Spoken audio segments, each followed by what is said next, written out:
John Kerner. I am the program director for the 52 Kids Foundation. We run a small foundation in Kamuli, Uganda, which is in East Africa. It's bordered by Kenya and the Congo, Tanzania, I think. So the foundation primarily works with about 60. We started off with 52 kids, but we work now with about 60 young kids that have been either orphaned or they're very vulnerable due to harsh living conditions. Trying to get these kids to have a sustainable livelihood, and we mainly do it through education. So we started out very small, and we got a little bit of support in the Vermont area and said, you know, we got how much money we could get and divided it by the amount that it would cost to buy those things, of uniforms, pens, notebooks, and just kind of all the basics that you need to send somebody to school. And that was 52 kids that we could kind of pay for, and I knew like a lot of families who could kind of use that support from the time I was there. Lived there for like almost a year, and then so we started out by just kind of providing those things for those kids, and then it's kind of grown mostly along the education track, but sort of more intensive type support since then. It started by, I had an opportunity to go to Uganda and see what we had been working on for a couple of years. And like most of the people that have not been to a developing country, you are immediately taken back by how everybody gets along in this country. So when I immediately saw the conditions that these kids were living in, what they were going through to try to have a positive life, I felt like I was just compelled to do something when I got back. More the idea that like, so I'm going to leave and then, you know, go back to college. I didn't really want to sort of just totally separate myself from, you know, the year that I sort of spent there. I wanted to think of some way to continue to be involved in some capacity, and this kind of seemed like a good idea. So I guess the impetus to the starting point was like, well, what am I going to do to sort of stay involved with this area and the people in this area? Because when I go back to college and start doing all those type of things, and then so the 52 kids kind of ended up being a good way to kind of do that and to stay involved and stay kind of working with some of the people that I'd met and sort of lived around for a while. What we decided we needed to do was we wanted to get these 52 original kids to be successful. We wanted them to be able to live without aid. That was our mission statement from years ago. Teach Ugandan children how to live without aid. So the idea was whatever we had to do to get these 52 kids living positively without any intervention by anyone else, that was our mission. So that could have been anything from securing their education fees to medicine if they were getting sick all the time, to improving their home situations, which a lot of them have really bad home situations, career counseling, anything like that, to get them to understand what they had to do to be able to, as an adult, live without asking people for money.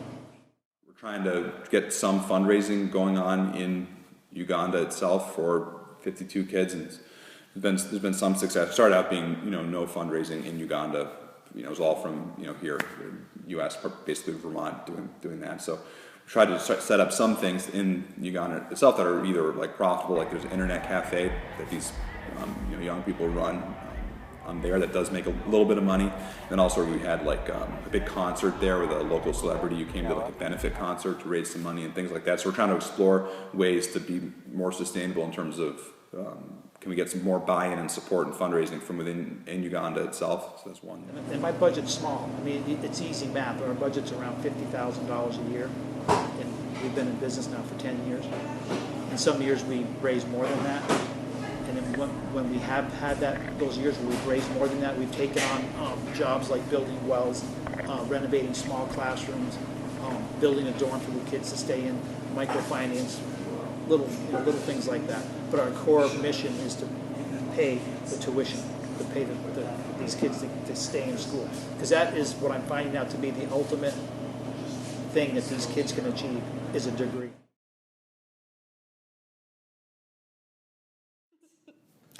This semester, we decided to raise $7,500 to build that well in Kamuli, Uganda.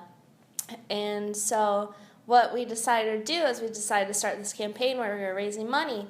And Unfortunately, we only had one event successfully go off, and that was Champlain's Got Talent. And we actually raised almost $500 for the organization through Champlain's Got Talent.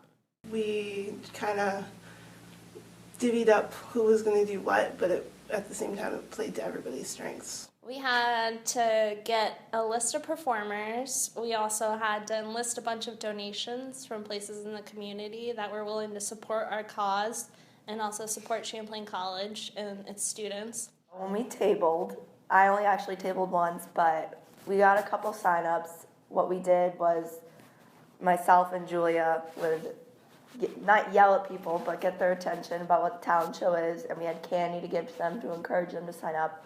And we just explained what we were doing it for, and that way some people were more interested than others in participating.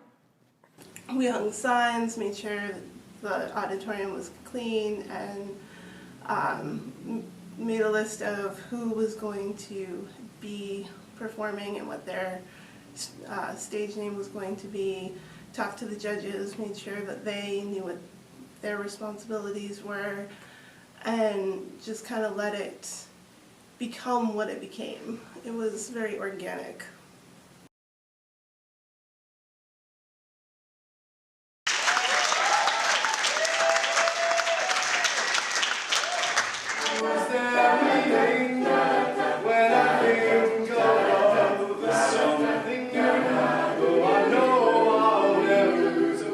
He's had an interest in llamas his whole entire life.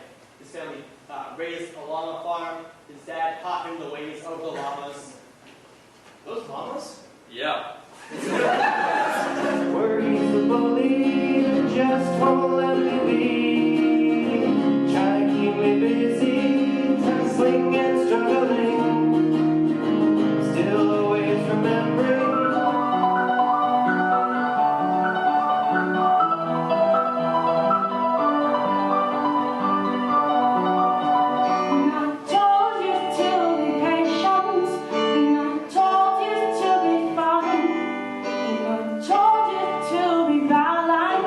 We have to walk her winding, and all the lights that lead us there are blinding.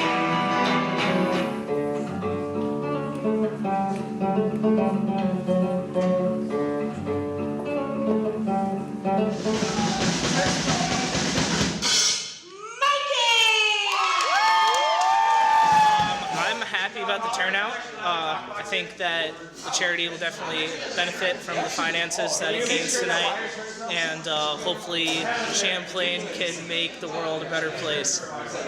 You can 52kids.org is like the website. You can donate, online or write a check or things like that. And you can also, if you're in high school or college age, or you want to sort of learn more about it, you can do some of that on the website. And then also the good thing about being a relatively small local organization is you can just fire off an email to me or anybody else that you see on the website, and just talk about whatever you're interested in and see if there's a way that there could be some sort of partnership or work together. So.